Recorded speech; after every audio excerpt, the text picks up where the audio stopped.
नमस्कार, जय Hind, good morning, सुस्वागतम।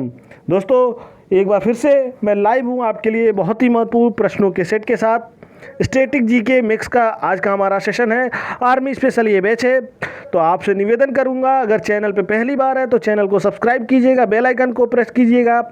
ये पिंगाक्स क्लासेज आर्मी स्पेशल एस्पिरेंट्स के लिए आर्मी स्टैटिक जीके, मैथमेटिक्स और ये जनरल नॉलेज और अब हमारा जो है रीजनिंग का भी सेशन लाइव होता है शाम 7 बजे। तो दोस्तों इसी के साथ ये सेशन स्टार्ट करूंगा। उससे पहले आपसे रिक्वेस्ट करूंगा, चैनल पे पहली बार है तो चैनल को सब्सक्राइब कीजिएगा, बेल आइकन को प्रेस कीजिएगा और ये सेशन पसंद आएगा तो लाइक, कमेंट और शेयर जरूर कीजिएगा। तो चलिए स्टार्ट करते हैं बिना देर की। Static GK for army aspirants, फौज में जाने वाले उम्मीदवारों के लिए ये हमारा सेशन है। जो फौज में जाना चाहते हैं उनके लिए बहुत ही महत्वपूर्ण सेशन है। देखिए प्रश्न नंबर 1, बुकर पुरस्कार जीतने वाला उपन्यास व्हाइट टाइगर का लेखक हैं। Option A Arundhati Roy, option B V S. Naipaul और option C Kiran Desai, option D Aravind Adiga. दोस्तों बहुत ही शानदार प्रश्न है। जिन लोगों ने मार्क किया होगा ऑप्शन ए बिल्कुल करेक्ट है। बुकर पुरस्कार जीतने वाला उपन्यास व्हाइट टाइगर के लेखक कौन है? अरुंधति राय। दोस्तों ये प्रश्न भी पूछा जा सकता है कि बुकर पुरस्कार जीतने वाले उपन्यास का नाम बताइए, या फिर ऐसे भी पूछा जा सकता है बुकर पुरस्कार जीतने वाले व्हाइट हाउस टाइगर के लेखक कौन है, या फिर बुकर पुरस्कार जीतने वाली अरुंधति राय हैं, उन्होंने कौन सी पुस्तक लिखी थी। तो ये सबका आंसर है व्हाइट टाइगर। और व्हाइट टाइगर का लेखक कौन है? तो अरुंधति राय। ऑप्शन ए बिल्कुल करेक्ट है। चलिए प्रश्न नंबर 2 देखेंगे। गोल्डन गर्ल पुस्तक के लेखक हैं। ये भी देखिए, ये भी क्वेश्चन पुस्तक पे ही आधारित। गोल्डन गर्ल पुस्तक के लेखक हैं। ऑप्शन देखिए, A Sunil Gavaskar, B PT. Usha, C Sachin Tendulkar, D Malleswari in the sense Karnam Malleswari. तो दोस्तों जिन लोगों ने मार्क किया होगा ऑप्शन बी बिल्कुल करेक्ट है। पी.टी. उषा जी इस पुस्तक के लेखक हैं। गोल्डन गर्ल उनकी खुद की ऑटोबायोग्राफी है। ऑटोबायोग्राफी कभी कभी पूछा जाता है किस खेल से संबंधित थी, तो ट्रैक फील्ड एथलीट थी, यानी वो ट्रैक फील्ड एथलीट का मतलब दौड़ती थी। बहुत सारे मेडल जीते हैं इन्होंने रेस में। तो इस पुस्तक की लेखक भी यही है, पी.टी. उषा जी। इनको गोल्डन गर्ल के भी नाम से जाना जाता है और इनको पयाली एक्सप्रेस के भी नाम से जाना जाता है। किस नाम से? पयाली एक्सप्रेस। चलिए प्रश्न नंबर 3 देखते हैं। साइबर लॉ के शब्दावली में DOS का अर्थ है। DOS का फुल फॉर्म बताएंगे। साइबर लॉ के शब्दावली में DOS का अर्थ है, और ऑप्शन देखिए, 1 denial of service, B disk operating system, C distance operator service और डी उपरोक्त में से कोई नहीं। तो जिन लोगों ने मार्क किया होगा ऑप्शन ए बिल्कुल करेक्ट है। 1 नंबर आपके बनते हैं, क्योंकि DIOS डिनायल ऑफ सर्विस यानी सर्विस से मना कर देना, डिनाई कर देना, डिनायल ऑफ सर्विस DOS। दोस्तों कमेंट बॉक्स में बताइएगा आपके 15 क्वेश्चन में से कितने सही हो रहे हैं, और ये सेशन पसंद आएगा तो आप लाइक ज़रूर कीजिएगा और अपने किसी एक फौजी भाई के साथ इससे शेयर भी ज़रूर कीजिएगा। जो भी आपके फौजी भाई फौज में जाना चाहते होंगे उनको इस सेशन को शेयर ज़रूर कीजिएगा। चलिए, जनगणना 2011 के अनुसार किस राज्य का शिशु लिंगानुपात सबसे अधिक है? और ऑप्शन देखिए, मिजोरम, बी मेघालय, सी मणिपुर और डी अरुणाचल प्रदेश। जनगणना 2011 के अनुसार, दूसरी जनगणना होने वाली 2021 की, तो बताना चाहूँगा जनगणना 2011 के अनुसार शिशु का लिंग अनुपात सबसे अधिक अरुणाचल प्रदेश में है दोस्तों। चलिए प्रश्न नंबर 5 देखेंगे।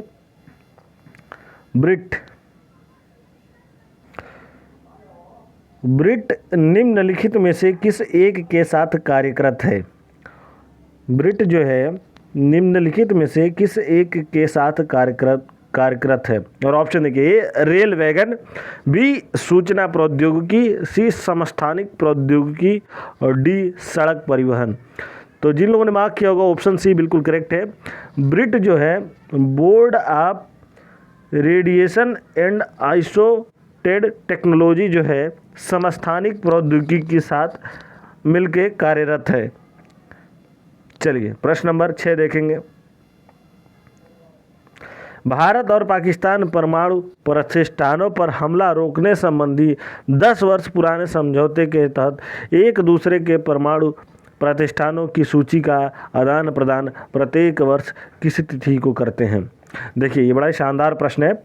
इसमें क्या है, भारत और पाकिस्तान जो है परमाणु समझौते पे एक दूसरे के देश पे हमला रोकना चाहते हैं और 10 वर्ष पुराने ये समझौता हुआ था।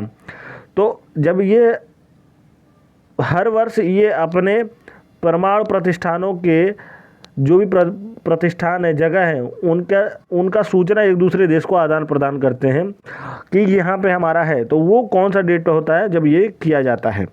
तो ऑप्शन देखिए, ए 5 जनवरी, बी 6 जनवरी, सी 1 जनवरी और डी 7 जनवरी। बहुत बढ़िया ये प्रश्न है। बताना चाहूँगा जिन लोगों ने मार्क किया होगा, ऑप्शन सी बिल्कुल करेक्ट है।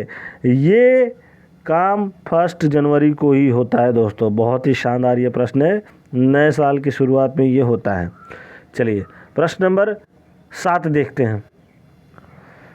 पहले कॉमनवेल्थ गेम्स कब हुए। 1930 हैमिल्टन में, ऑप्शन बी 1934 ऑस्ट्रेलिया में, ऑप्शन सी 1935 भारत में और ऑप्शन डी 1940 पाकिस्तान में। बहुत ही बढ़िया प्रश्न है। कॉमनवेल्थ गेम्स सबसे पहली बार कब हुआ था और कहाँ पे हुआ था। तो देखिए इसमें पूछा ना कब हुआ था, इसमें पूछ रहा है कि कॉमनवेल्थ गेम्स कब हुए, सब पहले कॉमनवेल्थ कब हुए। तो ऑप्शन ए बिल्कुल करेक्ट है, 1930। अगर ये पूछता है कि सबसे पहले कॉमनवेल्थ कहाँ हुए तो हैमिल्टन में। तो दोनों बढ़िया है। ये 1930 हैमिल्टन में पहला कॉमनवेल्थ गेम हुआ था। चलिए प्रश्न नंबर 8 देखते हैं। भगवान शिव की प्रतिष्ठा में कितने ज्योतिर्लिंग स्थापित हैं। और ऑप्शन है 6, 12, 24, 18। बहुत बढ़िया प्रश्न है। भगवान शिव की प्रतिष्ठा में कितने ज्योतिर्लिंग स्थापित हैं। तो बताना चाहूँगा ऑप्शन भी बिल्कुल करेक्ट है। 12 प्रतिष्ठान, 12 ज्योतिर्लिंग स्थापित हैं। प्रश्न नंबर 9 पे चलते हैं। ये प्रश्न बहुत शानदार है। देखिए निम्नलिखित कथनों में से कौन से कथन सत्य हैं। और कथन देखिए, पहला है विश्व की सबसे बड़ी रेल सुरंग सिकान टनल जापान में है। देखिए एक तो यहाँ पे आपको प्रश्न, विश्व की सबसे बड़ी सुरंग कौन सी है, तो वो हो जाएगी सिकान टनल। अगर आपसे कोई कभी प्रश्न पूछा जाता है क्वेश्चन में कि विश्व की सबसे बड़ी सुरंग कौन सी है, तो उसको आप क्या बोलेंगे, सिकान टनल। और वो विश्व की सबसे बड़ी सुरंग कहाँ पे है, तो जापान में है। क्या ये सही है, इसको आपको चेक करना है। चलिए ऑप्शन देखिए, विश्व की सबसे छोटी सीमा वाला देश जिब्राल्टर है। सी तीसरा, दक्षिणी चीन सागर विश्व का द्वितीय सबसे बड़ा सागर है। और आपके ऑप्शन है केवल 2, ऑप्शन बी 1 और 2 और ऑप्शन सी 1, 2 और 3 और ऑप्शन डी इनमें से कोई नहीं। तो बताना चाहूँगा ऑप्शन ए बिल्कुल करेक्ट है, केवल 2। ये गलत है, ये गलत है। विश्व की सबसे छोटी सीमा वाला देश कौन है, जिब्राल्टर है। विश्व की सबसे छोटी वाला देश, सबसे छोटी सीमा वाला देश जिब्राल्टर है। तो ये दोनों आपके गलत हो जाएंगे। सबसे बड़ी अगर रेल सुरंग पूछता है सिकान टनल तो नहीं है। सबसे दक्षिणी चीन सागर विश्व का द्वितीय सबसे बड़ा सागर है, नहीं है। और केवल 2 सही है। चलिए प्रश्न नंबर 10 देखेंगे।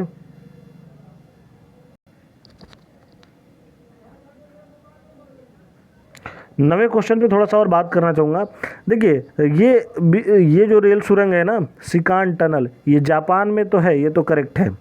ये रेलवे की सुरंग भी है और जापान में है। लेकिन अगर ये विश्व की सबसे बड़ी है, यही यहाँ से गलत हो रहा है। विश्व की सबसे बड़ी रेल सुरंग नहीं है सिकान टनल। सिकान टनल रेलवे की सुरंग है और जापान में है, ये तो सही है, लेकिन सबसे बड़ी सुरंग नहीं है। इसीलिए ऑप्शन ए गलत हो रहा है और ऑप्शन सी भी गलत है। केवल 2 सही है, तो केवल ही। चलिए प्रश्न नंबर 10 देखिए। केंद्रीय गृह मंत्री के पद पर रहते हुए भारत रत्न पुरस्कार पाने वाला एकमात्र नेता है? और ऑप्शन देखिए, लाल बहादुर शास्त्री, बी गोविंद बल्लभ पंत, सी सरदार वल्लभ भाई पटेल, डी गुलजारी लाल नंदा। तो जिन लोगों ने मार्क किया होगा ऑप्शन बी बिल्कुल करेक्ट है। गोविंद बल्लभ पंत केंद्रीय गृह मंत्री के पद पर रहते हुए भारत रत्न से सम्मानित हुए हैं और एकमात्र ऐसे नेता हैं जो केंद्रीय गृह मंत्री के पद पर रहते हुए भारत रत्न से वो सम्मानित हुए, गोविंद बल्लभ पंत। चलिए प्रश्न नंबर 11 देखते हैं। Better to resign in hell than serve in heaven, यह शब्द किसने कहे थे? और ऑप्शन देखिए, Williams Wordsworth, B lord Tennyson, C William Shakespeare और डी मिल्टन। दोबारा पढ़ता हूँ, better to resign in hell than serve in heaven, बुरे जगह से रिजाइन करना अच्छे जगह पर सर्विस करने से बेहतर है। यह शब्द किसने कहा था? William Wordsworth, Lord Tennyson, William Shakespeare और मिल्टन। तो जिन लोगों ने मार्क किया होगा ऑप्शन डी बिल्कुल करेक्ट है, मिल्टन, मिल्टन जी ने कहा था। प्रश्न नंबर 12 पे चलते हैं। प्रश्न नंबर 12, अंतरिक्ष यान के अंदर अंतरिक्ष यात्री डैश वजन महसूस करते हैं? ज़्यादा, कम, शून्य, जी फोर्स पर निर्भर करता है। दोबारा पढ़ता हूँ, अंतरिक्ष यान के अंदर अंतरिक्ष यात्री डैश डैश डैश वजन महसूस करते हैं। ऑप्शन देखिए, ज़्यादा, बी कम, सी शून्य और डी जी फोर्स पर निर्भर करता है। तो सही आंसर है ऑप्शन सी, बिल्कुल करेक्ट है ऑप्शन सी, शून्य। शून्य महसूस करते हैं। जो भी अंतरिक्ष यात्री होते हैं जब अंतरिक्ष में पहुंच जाते हैं तो उनका वजन एकदम जीरो का उनको खुद का वजन ही नहीं महसूस होता है। और चलिए प्रश्न नंबर 13 पर चलते हैं। भारतीय लेखिका अदिति खुराना की किताब का नाम बताइए जो कि भारतीय लोक कथाओं का पुनर्कथन है। No other world, option B a crown for wishes, option C a life of adventure and delight और option D the library of facts. भारतीय लेखिका अदिति खुराना की किताब का नाम बताइए जो कि भारतीय लोक कथाओं का पुनर्कथन है। तो जिन लोगों ने मार्क किया ऑप्शन डी बिल्कुल करेक्ट है, the library of facts. The library of facts भारतीय लेखिका अदिति खुराना की बुक है जो कि भारतीय लोक कथाओं का पुनर्कथन है। चलिए सेकेंड लास्ट यानी 14 यानी 14वां प्रश्न। 15 में से आपके कितने सही हो रहे हैं हमें करेक्ट बताइएगा कमेंट बॉक्स में। चलिए प्रश्न नंबर 14, भारत की पहली फीचर फिल्म राजा हरिश्चंद्र की सार्वजनिक स्क्रीनिंग डैश को की गई थी, यानी किस तिथि को की गई थी? और ऑप्शन देखिए, 21 अप्रैल 1913, ऑप्शन बी 12 अप्रैल 1920, ऑप्शन सी 16 जुलाई 1818 और ऑप्शन डी 20 मार्च 1918। बहुत बढ़िया ये प्रश्न है। भारत की पहली फीचर फिल्म, जिन लोगों ने मार्क किया होगा ऑप्शन ए बिल्कुल करेक्ट है, 21 अप्रैल 1913 को सार्वजनिक स्क्रीनिंग हुई थी। बहुत बढ़िया ये प्रश्न है दोस्तों, 1913 में ये हुआ था। बताना चाहूँगा इसमें सबसे इम्पोर्टेंट बात क्या है, इसके डायरेक्टर और प्रोड्यूसर का नाम अगर बता दूँ, बड़ा इंटरेस्टिंग नाम है। डायरेक्टर और प्रोड्यूसर कौन थे? इसके डायरेक्टर और प्रोड्यूसर जो थे दादा साहब फाल्के। कौन थे? दादा साहब फाल्के जी थे। और इन्हीं के नाम पे जो दादा साहब फाल्के पुरस्कार दिया जाता है, दादा साहेब फाल्के, PHALKE, दादा साहेब फाल्के जी इसके डायरेक्टर और प्रोड्यूसर थे। 21 अप्रैल 1913 को सार्वजनिक स्क्रीनिंग हुई थी इसकी।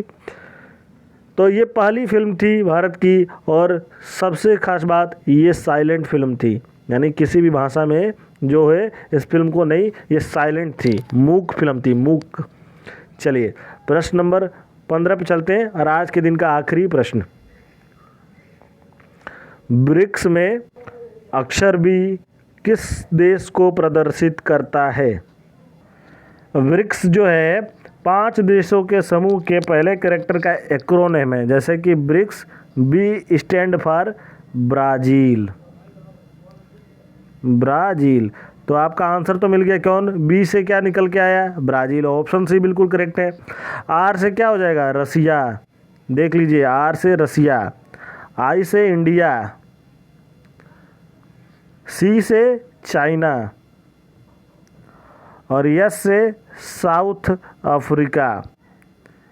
ये चारों देश, ये पांचों देश मिलके ब्रिक्स सम्मेलन करते हैं। इंटरनेशनल पॉलिटिक्स पे समझौते के लिए ये सारी चीज़ें, ये ब्रिक्स ऑर्गेनाइज की जाती है, पांचों देश का ये।